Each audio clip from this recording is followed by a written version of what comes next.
At my husband's funeral, the woman he trusted more than me looked me in the eye and said I had nothing left. And for a moment, I believed her.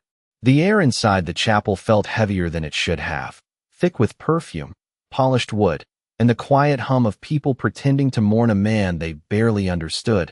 And I stood there in my black coat, hands folded, listening to the soft murmur of condolences that never quite reached my ears.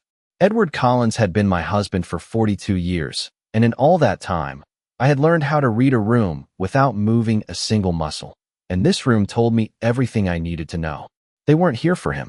They were here for what he left behind. I noticed her before she ever spoke, standing 3 rows back like she belonged there, like she had every right to be seen. Vanessa Hale, poised and immaculate, her pale coat untouched by the rain outside, her expression almost amused, as if this entire day was just another event on her calendar. She didn't look like someone who had lost anything. She looked like someone who had won. The service moved forward in slow, careful steps, a pastor speaking about legacy and kindness, words that drifted past me like smoke, because none of it matched the man I had come to know in the final years, the distance, the silence, the way he had started locking doors that had never been locked before. I had asked questions back then, quietly, respectfully, the way a wife of my generation does, and I had accepted the answers even when they felt thin, even when they didn't quite settle in my chest the right way. Now, standing there with my hands still and my spine straight, I realized those answers had never been meant for me to understand. They had been meant to keep me quiet. When the final hymn ended and people began to rise, there was a subtle shift in the room, a release of tension that had nothing to do with grief and everything to do with anticipation. Conversations started before the last note faded, whispers threading through the crowd, and I caught fragments without trying, words like estate, papers, arrangements, floating just beneath the surface. I didn't move right away. I stayed where I was, letting the crowd pass around me, watching faces I had known for decades turn away just a little too quickly, as if eye contact might obligate them to something they were no longer willing to give. And then she approached, not hesitantly, not with the careful distance of a stranger, but with the confidence of someone who believed she had a place in this story. Her heels clicked softly against the polished floor, each step measured, deliberate, until she stood just close enough that I could smell her perfume, something sharp and expensive that didn't belong in a room like this. She looked me over once, slowly, from the collar of my coat down to the hem, and there was something in her smile that made the room feel even smaller, tighter, as if all the air had been pulled away from me and given to her instead. "You should probably start making arrangements," she said, her voice light, almost conversational, like we were discussing the weather and not the dismantling of my life.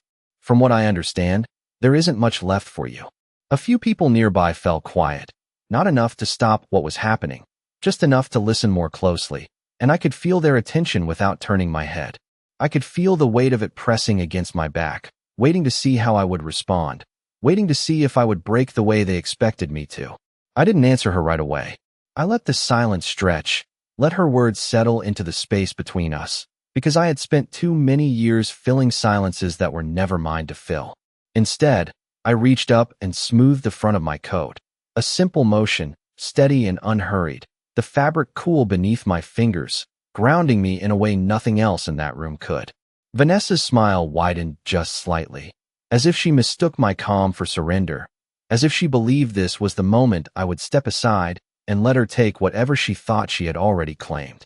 Behind her, near the aisle, I caught sight of Richard Boone, Edward's attorney, watching us with a faint, knowing expression, the kind that suggested he was already several steps ahead of everyone else in the room. For a long time, I had trusted that man. I had believed that the documents he prepared, the signatures he guided, were all part of a system designed to protect what Edward and I had built together. Now, seeing him there, not surprised, not concerned, just quietly observant, I understood that protection had never been meant for me.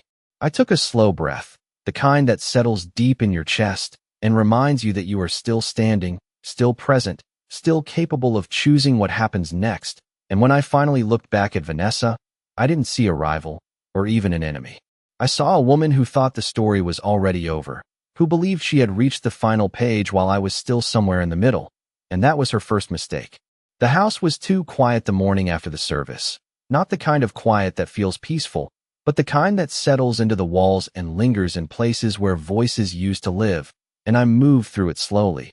Not because I was fragile, but because I was listening, paying attention to details I had ignored for far too long. The kitchen still smelled faintly of the coffee Edward used to brew every morning at exactly 6:30, strong and precise, measured down to the last scoop. And for a moment I stood there, looking at the machine, remembering how he used to hum under his breath while he waited, a small habit I had once found comforting. That memory felt different now, not warmer, not colder, just incomplete, like a sentence that had been cut off before it reached its meaning.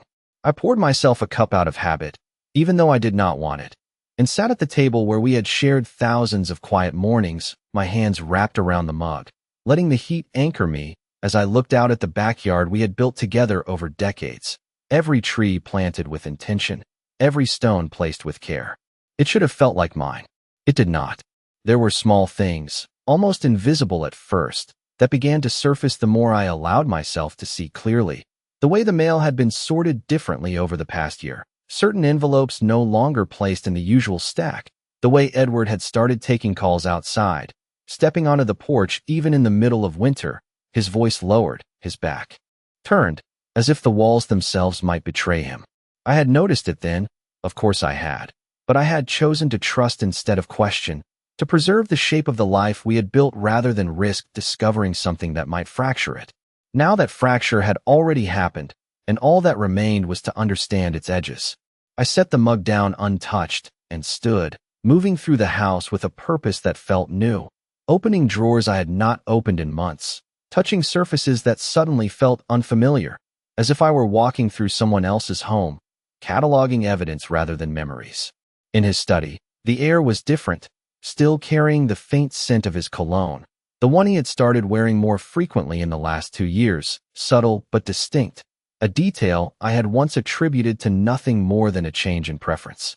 The desk was immaculate, too immaculate, every paper aligned, every pen placed with precision, and that alone told me something was wrong, because Edward had never been a man who valued perfection over function. I opened the top drawer and found what I expected to find: neatly arranged documents, financial statements, correspondence, all of it organized in a way that suggested control, not transparency. There were gaps, small but deliberate, months missing from records that should have been continuous, accounts that I did not recognize, names that appeared once and then disappeared entirely. I did not react. I did not allow myself the luxury of surprise. Instead, I sat down in his chair and began to read carefully, line by line, letting the pattern reveal itself slowly, because patterns always do if you are patient enough to see them. A phone number written in the margin of a statement caught my attention, not because it was unusual, but because it was repeated again and again, attached to different transactions, different dates, always present, always just out of place enough to matter. I reached for the phone on the desk, the one he rarely let out of his sight, and for a moment I hesitated, not out of fear, but out of recognition that whatever I found next would not be something I could unsee. Then I unlocked it. The messages were not hidden, not really, just buried under layers of ordinary conversation, carefully spaced, carefully timed, as if someone had understood exactly how much to conceal without drawing attention. Vanessa's name appeared without effort, threaded through weeks, months, years of communication that shifted in tone so gradually it might have gone unnoticed by anyone who was not looking for it. At first it was polite, distant, then familiar, then something else entirely, something that did not need to be named to be understood. I read only enough to confirm what I already knew, then set the phone back exactly where I had found it, not disturbed, not out of place, because there was no advantage in revealing that I had seen anything at all. What mattered was not the betrayal itself. What mattered was how it had been constructed, how many people had been involved, how carefully it had been executed. I stood and walked to the window, looking out at the same yard, the same trees, the same life that had not changed and yet was no longer what it seemed. And for the first time since the service, I allowed myself a single, quiet thought, not of loss, not of anger, but of clarity. They believed I was behind. They believed I was only now beginning to understand what they had already finished. And that was their second mistake.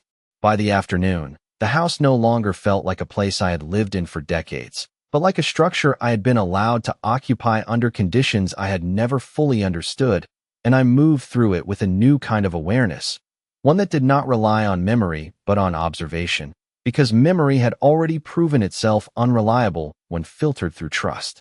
I returned to the study with a legal pad in hand, not because I needed to write anything down, but because I wanted to create the appearance of normal routine, something steady, something expected, in case anyone came looking, in case anyone assumed I would remain exactly who I had always been.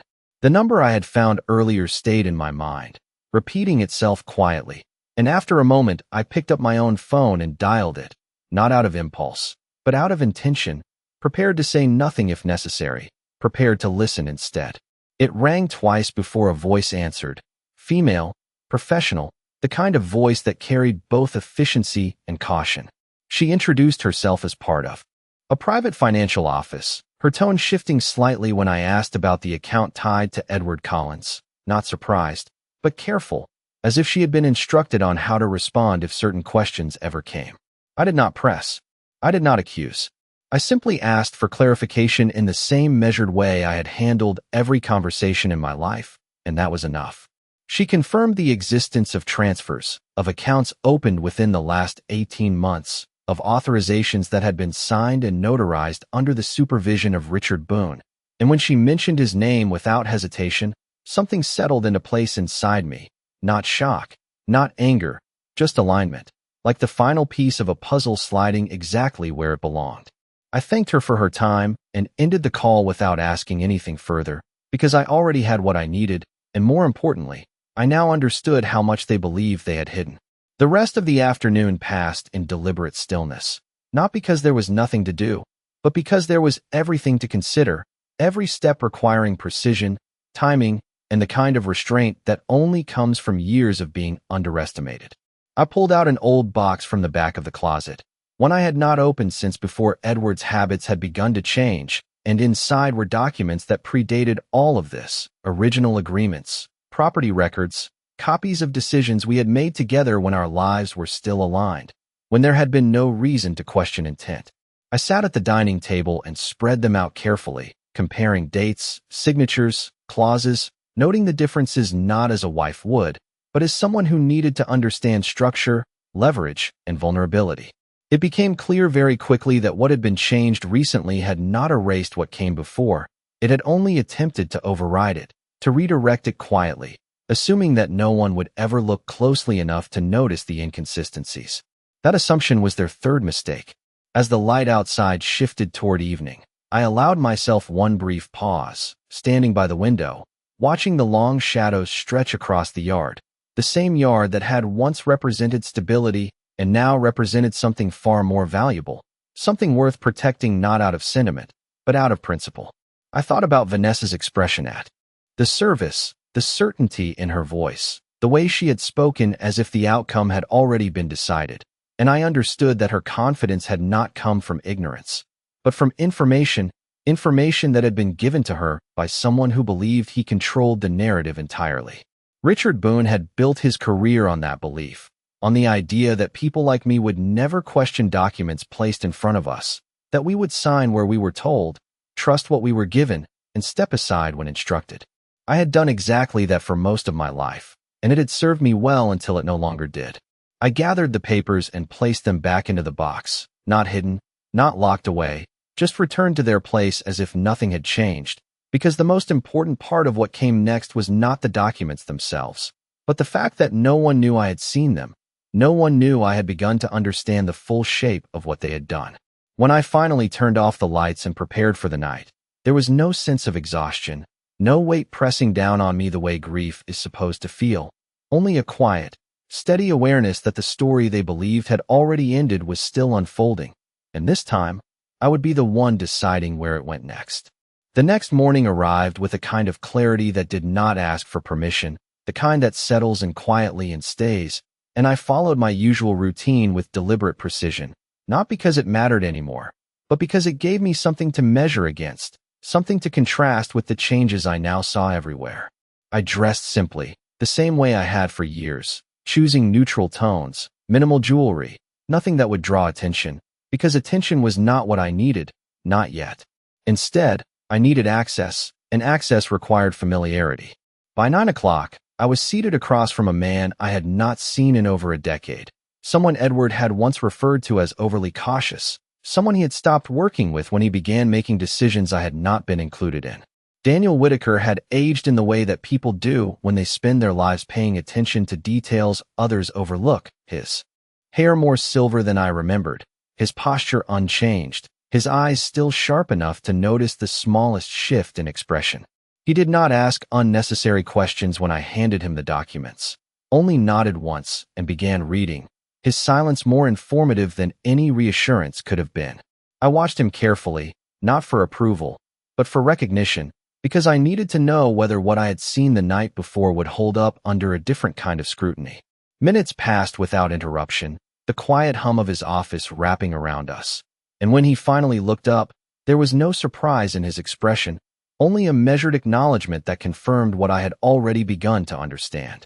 He explained it without embellishment, without emotion, laying out the structure of what had been done, how certain assets had been redirected, how authorizations had been layered in a way that appeared legitimate on the surface, but relied heavily on timing, on assumption, on the expectation that no one would question the sequence closely enough to challenge it. He pointed to specific clauses, older ones, the kind that remain in place unless deliberately revoked, and in those clauses was something that neither Edward nor Richard had accounted for, something that could not be easily dismissed or rewritten without consequence. I listened without interrupting, absorbing not just the information, but the implications, because this was not about proving anything immediately. It was about positioning, about understanding exactly where the leverage existed and how it could be used without revealing itself too early. Daniel did not offer sympathy, which I appreciated, because sympathy would have been misplaced, and instead he offered clarity, outlining what could be done, what should be avoided, and most importantly, what needed to remain unseen for now. We agreed on very little out loud, because agreement was not something that needed to be documented at this stage, but there was an understanding between us that did not require confirmation. When I left his office, the air outside felt different, not lighter, not heavier, just more defined, as if the lines around everything had sharpened slightly, making it easier to see where I stood. I returned home just before noon, moving through the rooms with the same steady pace, placing my keys on the table, removing my coat, allowing everything to appear exactly as it always had, because appearances were now part of the strategy. There were 2 messages waiting for me, both from Richard Boone, his tone polite, almost overly so, requesting that I come in later that week to review the formal reading of Edward's estate, his language careful, rehearsed, the kind of language that assumes compliance without needing to ask for it directly. I read the message once, then again, noting the details not for their content, but for their intent, and then I set the phone down without responding. Across the room, the clock ticked steadily, marking time in a way that felt almost deliberate, each second a reminder that nothing had been decided yet, no matter how confident they appeared to be. I walked into the study one more time, not to search, not to investigate, but to stand in the space where so many decisions had been made without me, and I let my gaze move over the desk, the chair, the carefully arranged papers, seeing them now not as remnants of Edward's life, but as pieces of something far more calculated. I reached out and adjusted a single pen, aligning it with the edge of the desk, a small, almost insignificant movement, but one that felt necessary, because control does not begin with large gestures. It begins with the smallest corrections, the ones no one else notices. Then I stepped back, took a slow breath, and allowed the room to settle into stillness again, exactly as it had been before I ever walked in, because the most important part of what came next was not what I would do, but when I would choose to do it. And for the first time since all of this began, I was no longer reacting to their decisions. I was waiting for the moment when they would have no choice but to react to mine. The days that followed did not unfold with urgency, but with a steady, deliberate rhythm that allowed everything to settle into place without drawing attention, and I let them pass without interruption, answering calls when necessary, declining invitations when appropriate, maintaining the version of myself they all expected to see, the one who would accept what had been decided for her without question. Richard sent another message the next morning, more direct this time, outlining the time and location for the formal reading, his words still polished, still careful, but carrying an undercurrent of expectation that bordered on impatience, as if he believed delay alone might create doubt. I responded with a single sentence, confirming my attendance. Nothing more, nothing that would suggest anything had changed. That was the point. Nothing, on the surface, had. Vanessa appeared once more in my periphery 2 days later, not in person, but in the form of a social post someone had shown me without thinking, her image captured in a setting that suggested comfort, ease, a life already adjusted to new circumstances. Her smile relaxed in a way that did not belong to someone who had lost anything recently. I studied it briefly, not with resentment, but with curiosity, because it confirmed what I had already suspected, that she was not waiting for the outcome. She believed the outcome had already been secured. That belief would serve me well. I spent that afternoon reviewing the documents Daniel had prepared, not memorizing them, but understanding them, tracing each clause, each condition, each point where assumption had replaced certainty in the work Richard had done. It was not a matter of proving wrongdoing in a dramatic sense. It was a matter of demonstrating that the structure they relied on was incomplete, that something essential had been overlooked not because it was hidden, but because they had not considered it necessary to look. That was the advantage of being dismissed. People stop checking for what they believe does not matter. On the morning of the reading, I dressed the same way I had at the service, not out of habit, but out of intention, the same coat, the same understated presence, the same quiet composure that allowed others to project their assumptions without resistance. The office building was familiar, its polished floors and muted colors designed to convey order, professionalism, control, and as I stepped inside, I noticed how easily I blended into that environment, how naturally I fit into the role they had already assigned to me. Richard greeted me with practiced warmth, his handshake firm, his smile measured, and there was no hesitation in his manner, no indication that he believed anything was out of place. Vanessa was already seated, her posture relaxed, her expression composed, and when our eyes met, there was a flicker of recognition, not of me, but of the position she believed she now held. I returned the look with the same calm neutrality I had maintained from the beginning, offering nothing that could be interpreted as challenge or concern. The room filled gradually, a small group of individuals who had some connection to Edward's affairs, each taking their place with quiet anticipation, the atmosphere shifting from polite conversation to focused attention as Richard began to speak. His voice carried the confidence of someone who had done this many times before, each word deliberate, each phrase structured to guide the narrative in a specific direction, and as he outlined the distribution of assets, the transfers, the decisions that had been made, I listened without interruption, without reaction, allowing the sequence to unfold exactly as he intended. There was a moment, subtle but distinct, when he glanced in my direction, just briefly, as if to measure my response, to confirm that I was receiving the information as expected, and I gave him exactly what he was looking for, nothing more than stillness. Vanessa's attention shifted toward me more than once, her confidence steady, her expectation unshaken, and I could see in the way she held herself that she believed this was a formality, a final step before everything became permanent. That assumption, like the others, was necessary. When Richard reached the end of his presentation, there was a pause, a space left open for acknowledgement, for acceptance, for the quiet confirmation that the process had concluded, and in that space, I allowed a single breath to settle, slow and even, before I moved, not abruptly, not dramatically, but with the same measured control I had maintained from the beginning, because what came next was not a reaction. It was a decision, and decisions, when made at the right moment, do not need to be announced to be understood. The silence that followed my movement was not immediate, but it arrived in layers, conversations softening, papers settling, the subtle shift of attention redirecting itself toward me without anyone needing to announce it. And I allowed that moment to breathe before I spoke, not because I needed time, but because timing was now the only thing that mattered. Richard's posture remained composed, though there was a faint tightening at the corners of his expression, something almost imperceptible, the kind of detail most people would overlook, but I had spent a lifetime noticing what others missed, and that slight adjustment told me everything I needed to know. He did not expect resistance, but he was prepared for questions, routine ones, predictable ones, the kind that could be answered with rehearsed clarity. What he was not prepared for was precision. I reached into my bag and withdrew a single folder, nothing elaborate, nothing that would draw attention on its own, and placed it gently on the table in front of me, aligning it carefully with the edge, the same way I had aligned the pen in Edward's study, because control, once established, carries through every action, no matter how small. Vanessa's gaze dropped to the folder, her confidence unchanged, her interest casual, as if she were observing a formality rather than something that might alter the outcome she believed had already been secured.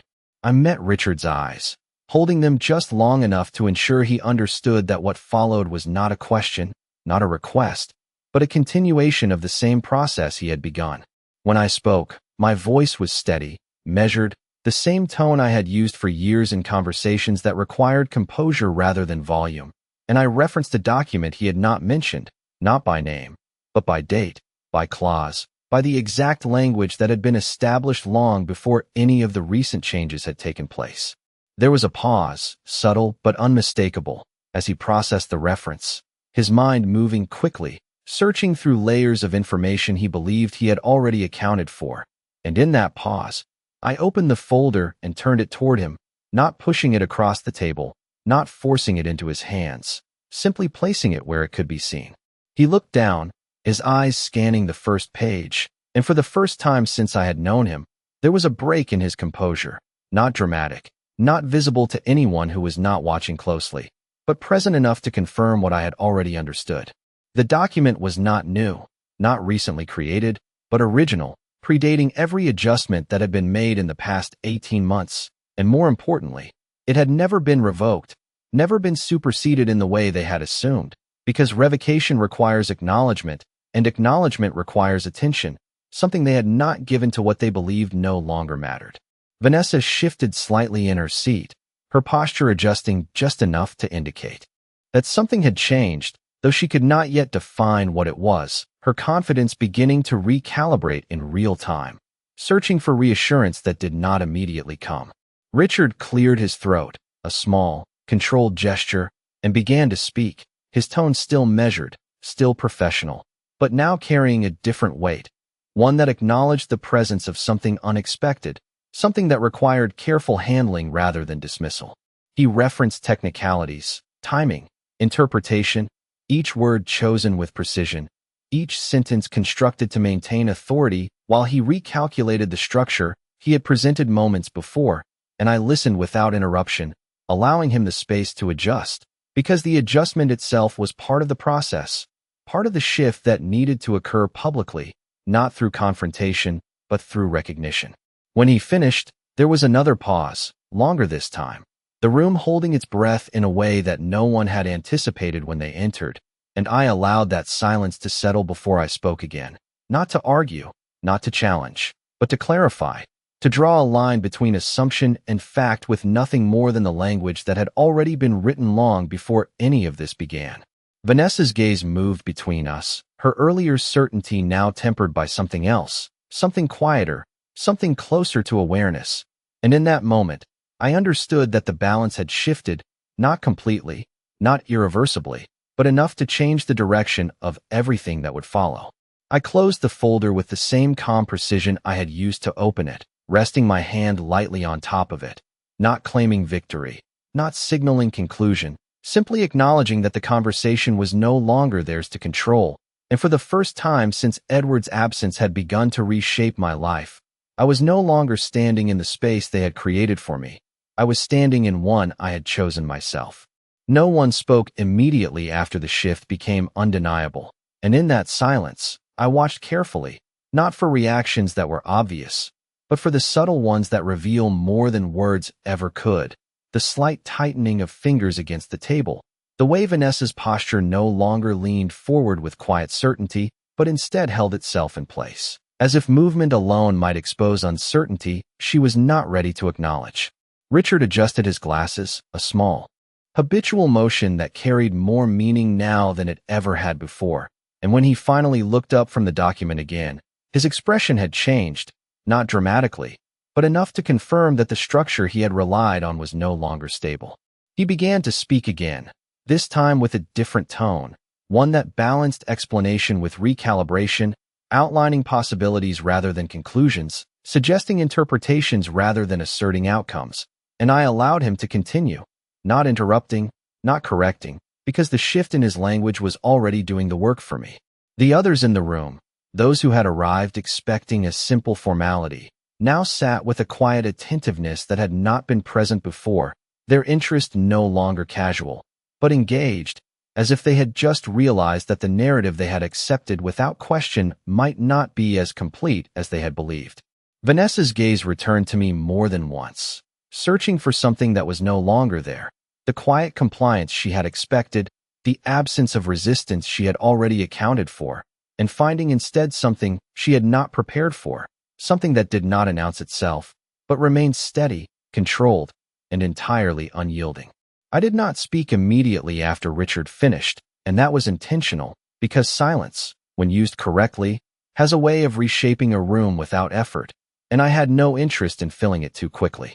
Instead, I let the weight of what had just been introduced settle fully, allowing each person present to process it in their own time, because understanding, once reached independently, is far more difficult to dismiss. When I finally spoke, I did not raise my voice, I did not change my tone, I simply clarified one point, a single detail within the original document that had not been addressed, one that connected directly to the sequence of decisions Richard had outlined earlier, and in doing so, I did not challenge him. I simply completed the picture he had presented, adding the one piece that altered its entire meaning. He nodded slowly as I spoke, not in agreement, but in acknowledgement, his mind already moving through the implications, calculating what this meant not just for the distribution he had described, but for his own position within it. Vanessa shifted again, this time more noticeably, her hand moving to the edge of the table, her fingers resting there as if grounding herself. And for the first time, there was no trace of amusement in her expression, only focus, sharp and immediate, as she began to understand that the outcome she had accepted as certain was now something that needed to be reconsidered. I closed the folder once more, not abruptly, not as a signal of finality, but as a natural conclusion to my part in the conversation, and I placed it back into my bag with the same careful precision I had used throughout, because the gesture itself mattered. It reinforced what had already become clear without needing to be stated. Richard asked a question then, not directed at me alone, but at the room, at the process, at the next steps that would now need to be taken, and his voice carried a different kind of weight, one that recognized the presence of complexity where simplicity had once been assumed. I listened as he outlined what would follow, the need for further review, the possibility of adjustments, the acknowledgement that what had been presented could not be finalized in its current form, and I nodded once, not as approval, but as recognition that the shift was complete.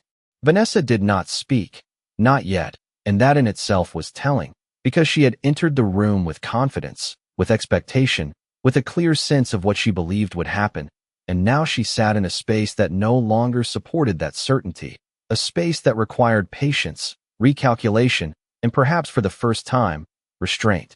I stood when the meeting began to dissolve, gathering my things without haste, acknowledging no one directly, because acknowledgement was no longer necessary, and as I turned toward the door, I felt the room adjust around me once more, not in anticipation this time, but in awareness, a quiet recognition that something fundamental had changed, something that could not be undone simply by returning to the assumptions that had existed before. I did not look back as I stepped out into the hallway, the polished floors reflecting the same steady rhythm of my steps, because the most important part of what had just happened was not what they had seen, but what they had begun to understand, and understanding, once it takes hold, has a way of continuing long after the moment itself has passed. The hallway outside the office felt longer than it had when I arrived, not because the distance had changed, but because the weight of what had just happened had begun to settle into something more permanent, something that extended beyond that room and into everything that would follow, and I walked through it without rushing, my steps steady, measured, each one reinforcing the same quiet control I had maintained from the beginning. By the time I reached the front doors, I could feel it already, the shift moving ahead of me, threading through conversations that had not yet taken place, altering assumptions before they could fully form, and I understood that what had started as a private correction was now becoming something more visible, something that could no longer be contained within a single meeting. The air outside was cool, the kind of late afternoon that carries a hint of change, and I paused for a moment at the top of the steps, not to reflect, but to observe, because observation had become the most reliable tool I had. Across the street, a reflection in the glass of a parked car caught my attention, a familiar figure stepping out of the building behind me. Vanessa, her movements no longer as composed as they had been earlier, her posture carrying a tension that had not been there before, subtle, but present enough to confirm what I already knew.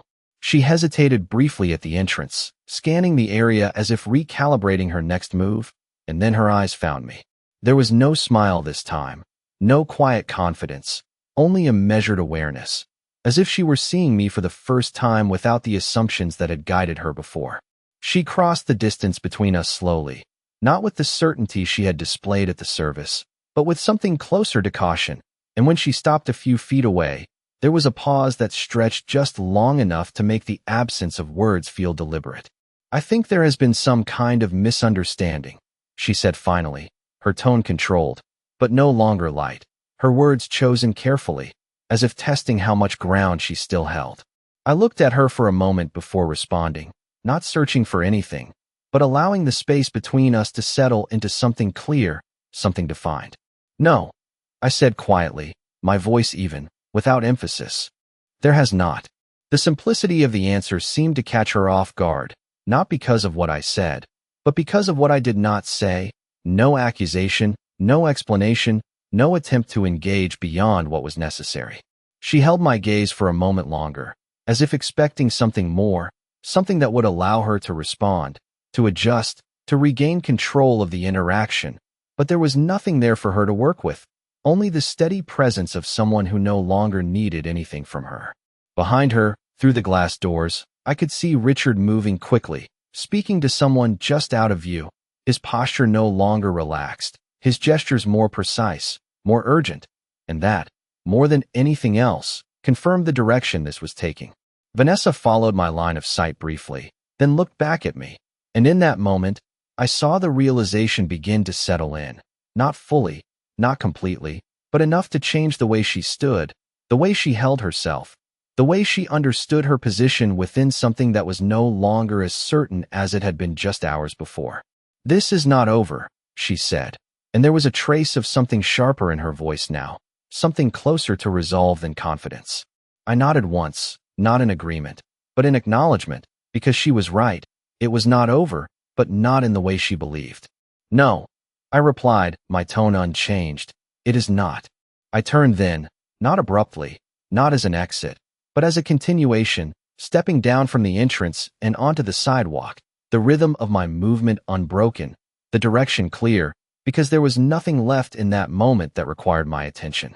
As I walked away, I did not need to look back to know that she was still standing there, recalculating, reassessing, beginning to understand that the certainty she had relied on had been replaced with something far less stable.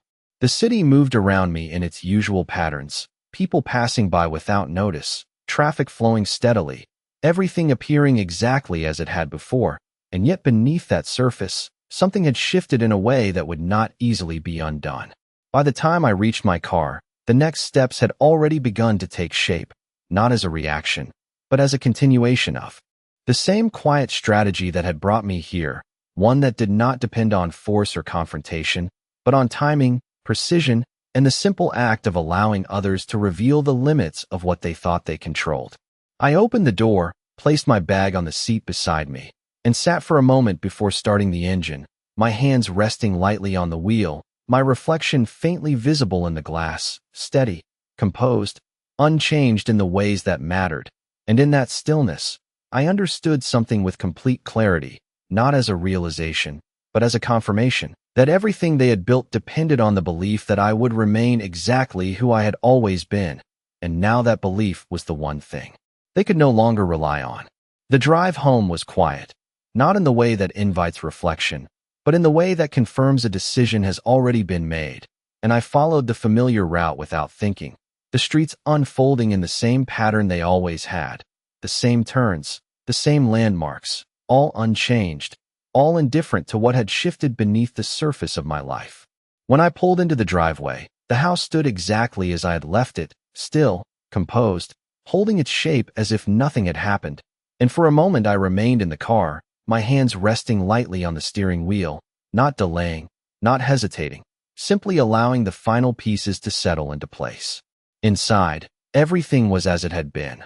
The quiet rooms, the steady ticking of the clock, the faint scent of familiarity that no longer carried the same meaning, and I moved through it without pause, setting my bag down, removing my coat, placing it carefully over the back of a chair, each action deliberate, each movement reinforcing the same sense of control that had guided me from the beginning.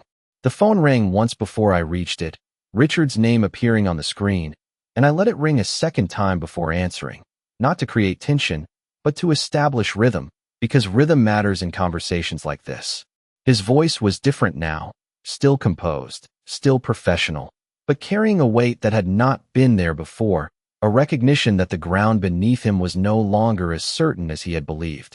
He spoke of review, of reassessment, of the need to ensure that all documents were aligned correctly before any final steps were taken, his language careful, precise, each word placed with intention, and I listened without interrupting, allowing him to say everything he needed to say without offering anything in return.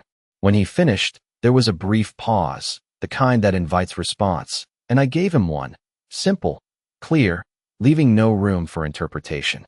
"Of course," I said, my tone even, unchanged, and then I ended the call without extending the conversation further, because there was nothing left to negotiate at this stage, only outcomes waiting to unfold. Later that evening, another message arrived, this time from an unfamiliar number, but I did not need to read it to know who it was from.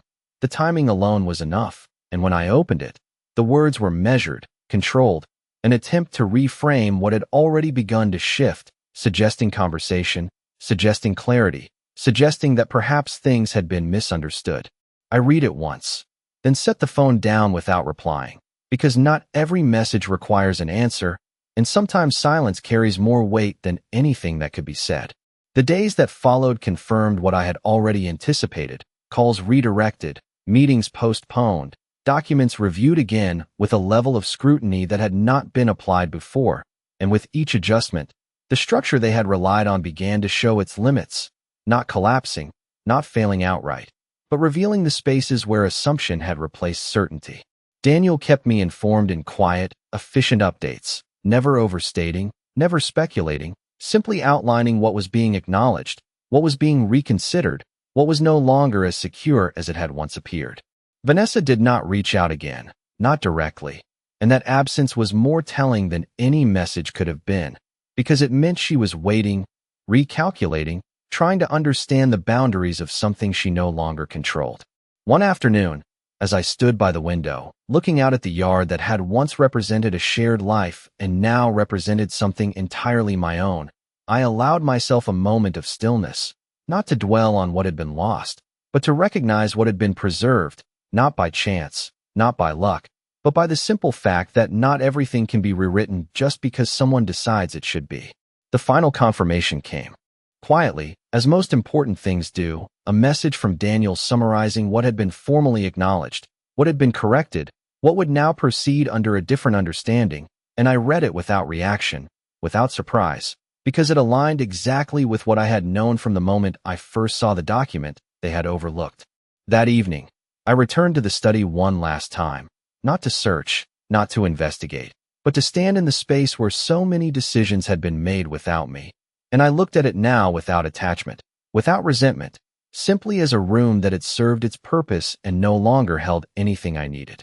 I adjusted nothing, moved nothing, left everything exactly as it was, because closure does not always require change. Sometimes it only requires understanding.